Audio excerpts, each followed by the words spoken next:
kenshi nkora ibijyanye na paintings cyangwa gukoresha pastels portrait y'abantu niyo career ndimo.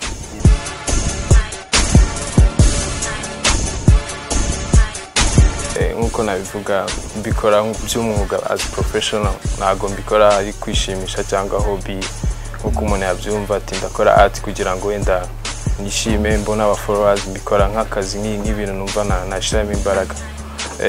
Art nkubwiye ngo nayitangiye umunsi w'intuyi naba nkubeshye kubera ko ni ikintu natangiye guhera nkiri umwana.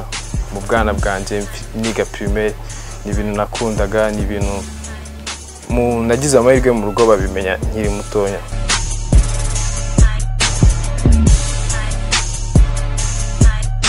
Icyo nabwira abanyarwanda nuko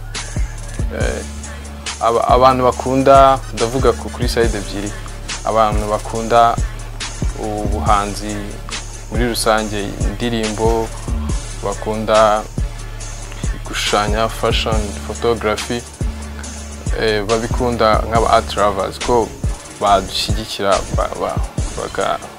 mu byo dukora, bakadufasha mu buzima bwa buri munsi. Ku ruhande rw'abakora art, icyo nabwira dushyira imbaraga hamwe, dutegura ama exhibition manini, twashize imbaraga hamwe, natwe tugira icyo twubaka muri societe nyarwanda.